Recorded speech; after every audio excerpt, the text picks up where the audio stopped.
Hey, folks, I'm doing something that I've done in years past when we had an old textbook called Tyndall. Now that we have Phoner, I haven't had a chance to do it. But it's basically me talking through the chapter prior to the quiz. Again, a number of people are doing really great work on the reading questions and are still struggling on the quiz. I want to make sure they have as many resources as they can. So hopefully, if this is helpful to 2, 3, even 4 people, then I'll continue doing it. But I need your feedback, whether it actually is helpful. So we're really going to be talking about 13B here, which is the second half of the 13er from 1848 to 1861, when Abraham Lincoln is really on the scene the first time in a really major way. Now, of course, in 1860, when he ran for president, he couldn't have had this poster because he didn't have a beard actually at that time. So that's why I put it on here, because it's wrong. But in 1856, it was the first presidential election in which the Republicans, a brand new party, just 2 years old, were running a presidential candidate. Remember, they emerged as a result of the anger over the Kansas-Nebraska Act, particularly the repeal of the Missouri Compromise. The Whigs are dead by this point. The Cotton Whigs of the South, the Conscience Whigs of the North, they just couldn't coexist. Those Conscience Whigs, many went over to the Republican Party. Cotton Whigs, many went over to the Democratic Party, which is now pretty much a divided party. So the Democrats are divided, the Republicans are new, there is no more Whig party. So then we find ourselves in the next year, in 1857, with the case of Dred Scott, thought by many to be the worst decision ever made in the history of the Supreme Court. Now, Dred Scott was a slave that had been taken by his owner into free territories, Illinois and Wisconsin. Then he was taken back to a slave state, Missouri, and he sued basically on the idea, once free, always free. So the case goes before Roger Brooke Taney, who's really like the opposite of John Marshall, who'd been the Supreme Court Chief Justice before Taney. Taney is a Southerner. He's pro-slavery. And first he says, listen, white people are citizens. Slaves are definitely not citizens. In fact, he says slaves are effectively property. So you shouldn't be able to bring a case at all. But he's like, but I'll look beyond that and I'll make a bigger decision. The bigger decision that he makes is, and you got to follow this, he basically says, because slaves are property and people cannot be denied their property by the government, then that means that the government, Congress, may make no laws about the prohibition of slavery in the territories. What it effectively said was, not about states, but in the territories, slavery is allowed, okay, because it can't be prohibited by Congress. That's really, really important. He effectively opened up all the territories, whether they were north of the 3630 line or south, which again, that line is gone now. It's now been gone for 3 years, but he's effectively saying it's available everywhere. And in the process, what he really said was the Missouri Compromise, that line, was unconstitutional to begin with. Congress should have never been able to make a law about where slaves, could and couldn't be. Now, technically, the Missouri Compromise had already been repealed 3 years earlier in the Kansas-Nebraska Act, but he's really putting the nails in the coffin there. He's also basically saying, rest in peace, popular sovereignty, because the idea of popular sovereignty that really, promoted by Stephen Douglas was that in a territory, the people would decide. It would be sort of quote unquote democratic. Well, RBT, Roger Brooke Taney, is saying, no, that's not even allowed because in theory, under popular sovereignty, the people who decide to not have slavery, and that's not allowed. So it's really sort of the death of popular sovereignty. It's the final nail in the coffin of the Missouri Compromise, making it really never come back. Northerners were aghast at this idea. They're like, I can't believe this. Like, this is such a huge win for the South. We didn't see this coming. And they start to rally around the idea of, well, maybe we need to revise citizenship laws. And maybe it should be every person that's born in the Union, which is called birthright citizenship, instead of, restricting it just to white people. All right. James Buchanan, the president that had been elected in 1856, literally the Dred Scott case comes down like right at the beginning of his term in 1857. He's like, yeah, all right, Supreme Court has spoken. So slavery is now everywhere in the territories. Okay. Now, what's important to understand is there's something like right in between the Dred Scott decision and Stephen Douglas running for Senate in Illinois against Abe Lincoln. It's called the Lecompton Constitution. I'm not going to go into it, but effectively, you need to know that Stephen Douglas helped keep Kansas from becoming a slave state. So in the process, he's pissed off a lot of Southerners. And as a Democrat, he needs Northerners and Southerners if he ever wants to run for president. Now, we're not talking about Stephen Douglas and Abraham Lincoln running for president. We're talking about them running against each other in 1858 in Illinois to be senator. They're going to run against each other 2 years later to be president, but this is in Illinois to become senator. And Stephen Douglas is trying to be like, yep, I am definitely Mr. Popular Sovereignty. Remember, I'm the guy who's leaving it up to the people, but I'm also the guy who was able to keep Kansas from basically, cheating its way to becoming slave state. So he really was in some ways trying to appeal to the Northerners and the Southerners as well. And Lincoln was trying to balance as well. He sometimes came across with sort of, abolitionist moral fervor, but at the same time, there were conservatives in the North who weren't ready to really go that way. And so he really was talking about, okay, let's respect the Constitution at the same time. Now, at the end of the day, Lincoln was not probably the most virulent racist, and he probably wasn't the most progressive person either when it came to race. He never said that necessarily African Americans were completely the equal of white people, but he did want to provide opportunity for African Americans, and he did want to make sure that they could have their condition bettered. And in the end, he gives a famous speech, at least famous for his Senate run, called the House Divided speech. And he's not saying, watch out for the Civil War, it's coming, but he's saying people were getting to that crossroads where you have to choose between favoring and opposing slavery. And he certainly opposed slavery, although he wasn't calling for abolition. And that's important. So when he talks about freedom, he's really talking about being opposed to the spread of slavery. And then that's very important. The Republican Party is not about abolition, at least not at this point. It's about making sure that slavery does not spread within the territories. Now, Douglas basically said, you know what? At the end of the day, the idea of freedom is that white people really get to choose what they want. That was his whole idea of popular sovereignty. That's self-determination, as he's calling it. And he said, really, each area ought to be able to choose what's right for them. So he keeps going back to popular sovereignty. And they debate each other throughout the state, these outdoor debates. And in the end, Abraham Lincoln delivers a question that Stephen Douglas knows is coming. He basically is like, listen, Mr. Popular Sovereignty is dead by virtue of the Dred Scott decision. Like, what do you say to that, man? And Douglas goes, whoa. It's not that slavery, it's not that popular sovereignty, is totally dead. He said, yes, the territorial legislatures cannot, vote yes or no like you used to have under popular sovereignty. But if people don't want slavery in their territory, they can just make sure to sort of not make laws to protect it. So he's like, technically popular sovereignty is not dead. But in the end, Stephen Douglas is really having a hard time because his main idea has basically been put to rest. And so when we think about sort of what happened in that election in 1858, this sort of election where Douglas and Lincoln run before they actually run 2 years later for president, Douglas wins. Okay. He's one of the most powerful senators in America, if not the most powerful. So it's not a surprise that he wins, but Lincoln does pretty well. Okay. And Lincoln sort of makes a name for himself. It's Southern Illinois, which is close to the South, that ends up sort of supporting Douglas, and northern parts of Illinois end up supporting Lincoln. Now, when we look at Lincoln, in terms of his racial ideas and his racial prejudice, he wanted African Americans to have more opportunity, but he did not necessarily want to allow them to vote or serve on juries. And, he saw the racism in the United States, and he talked about colonization. We remember that the American Colonization Society started in 1816, but he still saw that as a possibility. Yet he didn't sort of appeal to racism like Stephen Douglas did. And that's important. I mean, he wasn't, as I said, again, the most progressive, but he wasn't race baiting like Douglas was. Okay.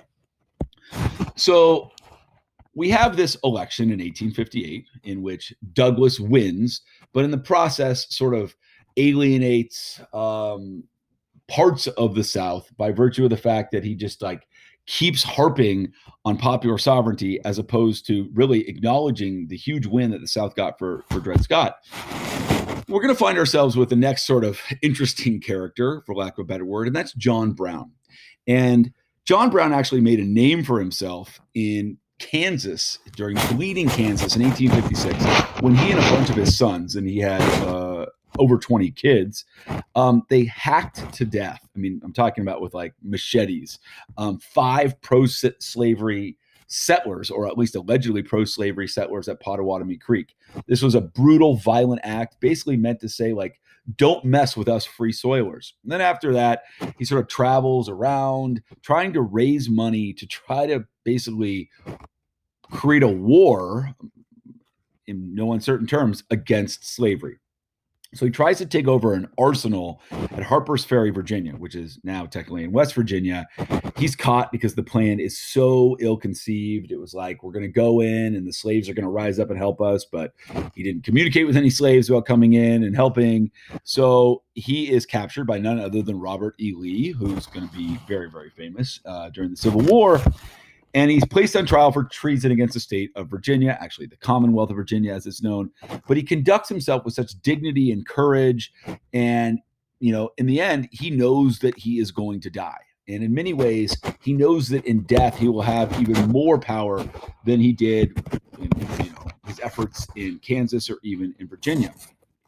Southerners look at John Brown as like, this is the worst that could possibly happen. Look, people are trying to create a rebellion to get slaves to rise up. And this is awful. And they looked at Northerners who celebrated him and said, this is just another example of how we can't exist at all. And so John Brown's, image as this martyr is celebrated by some in the North, but others in the North are a little bit like, wow, it has gone too far.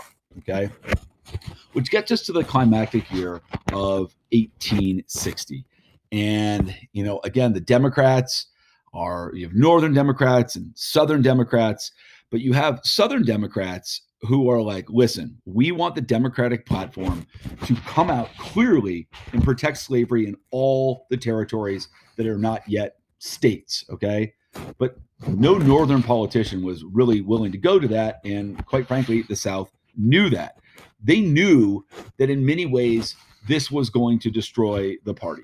And these, what we call fire eaters, who were really sort of radical Southerners who, had their eye on secession, they didn't mind. They're like, you know what? If the Democratic Party can't handle it, so be it. We'll have the Southern Democrats.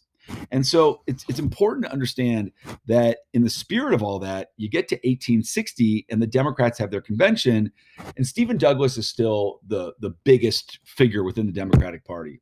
Even though he'd almost gotten beaten by Lincoln just to be senator 2 years earlier, but he can't get enough support to be sort of the overall candidate. So the party really breaks into two. You're going to have the Northern Democrats who nominate Douglas, and you're going to have the Southern Democrats who nominate John C. Breckinridge. So now the Republicans are going to have a candidate, and the Democrats are going to have two candidates, a Northern one and a Southern one, okay?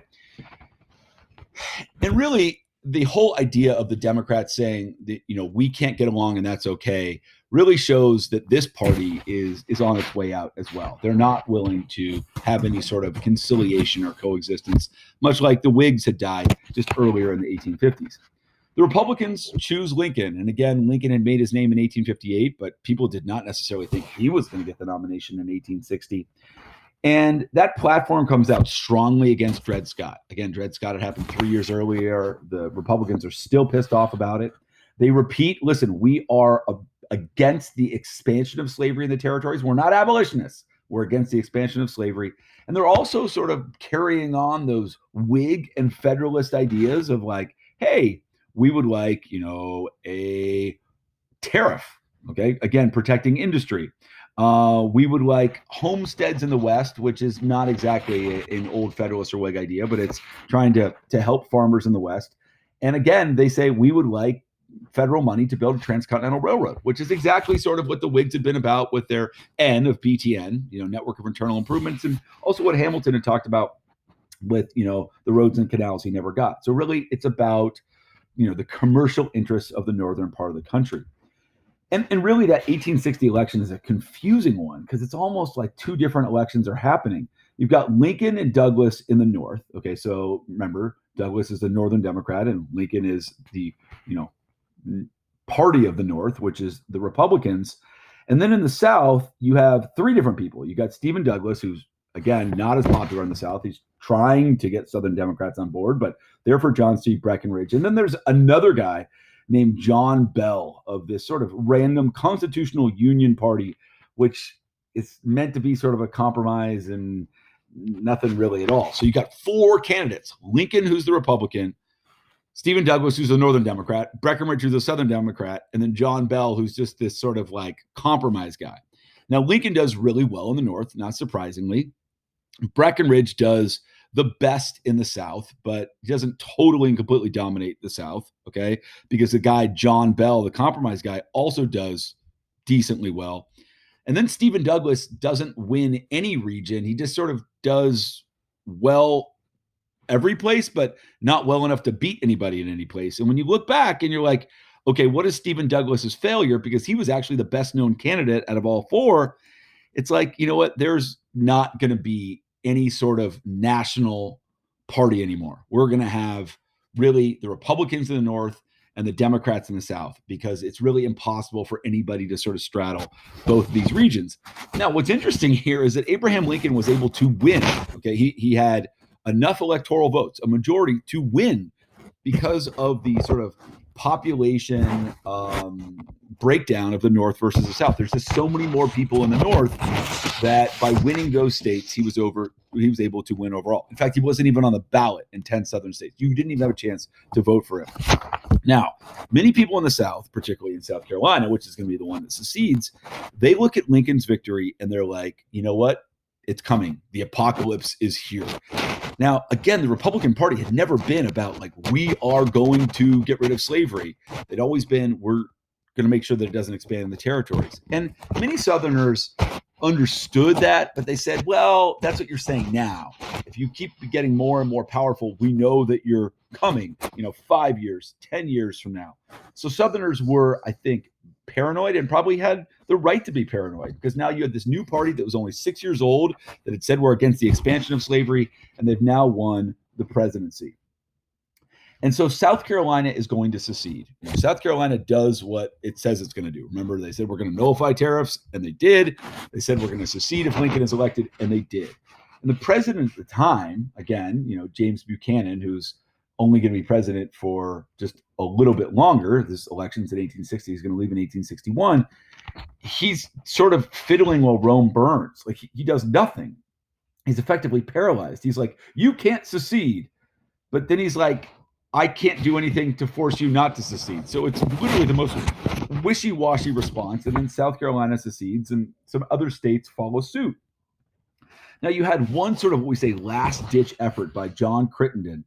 And basically what he was trying to do is basically reinstate what would be like the Missouri Compromise line, which again, we know, was gone in 1854 and then really sort of, dead and buried by the Dred Scott decision. But Crittenden comes up with a way to try to sort of resurrect that, a plan like that, where it's like everything south, all the territory south of that line could have slaves and everything to the north would be free. Basically trying to, make everybody happy all again. And the South's like, no. It's a little too late. And some Northerners are like, wait, maybe this could work. But Lincoln, Mr. Chief Northerner, he's like, no. Because if we do that, we'd be effectively allowing slavery to expand into territories south of that line. And the Republican Party will not have it. So in the end, the Crittenden Compromise doesn't happen. Now, once you've got, Virginia seceding, and then there's going to be the formation of the Confederate States of America, the CSA or the Confederacy, they create a constitution. They're literally saying we are another country. And in some ways, they've got a similar setup to the actual U.S. Constitution. But the big change here is that they guarantee slave property, both in the states and any new territories that are acquired. So they're very explicit, unlike, the U.S. Constitution, which dances around slavery, saying slavery is important. And in fact, the vice president of the Confederacy, Alexander Stephens, who always looked impossibly young, he basically says, the cornerstone of what we're doing here is that there's a superior race and an inferior race. And the whites are the superior race and blacks are inferior. And that's just how it naturally is. So Abraham Lincoln, elected 1860, South Carolina secedes, some other states follow. He gives his inaugural address. He's coming in after Buchanan has literally done nothing to stop the secession. And Lincoln says, secession is simply not allowed. Like, I'm putting my foot down. And he basically says of the seceded states, like, they're not really their own country, which is weird because they certainly consider themselves as such. And he repeats in this inaugural address, I have no intention of going into states and taking slavery away. It's just about making sure that there's no slavery in the territories, okay, that it expands. And he also says, you know, I know that a bunch of land and forts, federal forts, have been taken over by the South. He actually doesn't talk about taking them back. He just sort of skirts around that. But he does say that if there is federal property that hasn't been taken over, then basically he's going to make sure that the North holds on to that. And what he's really talking about, and everybody knows, is he's talking about Fort Sumter, which is a federal fort, okay, that's right there in the Charleston Harbor of South Carolina. And it hadn't been taken over by the South. So it was going to prove to be this sort of important showdown. And so Lincoln's going to deal with that in a little bit. But he's particularly mindful in his first months of president. Like, he doesn't want any more northern states, particularly those that are, you know, on the border of the South, jumping over to the South. But he does want to encourage people that are in the South, that are close to that same border, to really sort of rise up and be, you know, sort of like allies on his side. And he's also dealing with a bunch of Northerners who are like, well, you need to punish the South for what they're doing. So he's got a bunch of, you know, competing interests in terms of what's going on. But this all comes to sort of a crisis with Fort Sumter. It's running out of supplies. So Lincoln, like, tells the South Carolina governor, listen, I am not going to bring arms or weapons or troops. I just want to make sure that they have enough supplies to survive. And Jefferson Davis, who's the president of the Confederacy, of the CSA, he looks at Sumter and he looks at what Lincoln's doing, and he basically is like, you know what? They shouldn't be allowed to do that, even though they're just bringing supplies, and we know that. This is sort of a slap in the face of the South. Again, South Carolina, the first to secede. This is right there in the Charleston Harbor. So he orders that they fire on Sumter, effectively making it so that the, you know, Union or the Northern soldiers that are there have to abandon it, and it really is a symbol that the South will not back down. And so those shots fired are the beginning of the Civil War, the South firing on Fort Sumter. And immediately Lincoln basically says, okay, we're at war, and, you know, 75,000 troops sign up, and again, war is on. For the South, this is a sign of like, hey, states, time for you, you know, if you've been wavering, to jump on board. So Virginia and North Carolina, Tennessee, and Arkansas joined the Confederacy. So the battle lines are drawn. The war is on. Hopefully this wasn't too confusing and it was just at least a little bit of a help. If it was, please tell me and I'll try to do it in the future.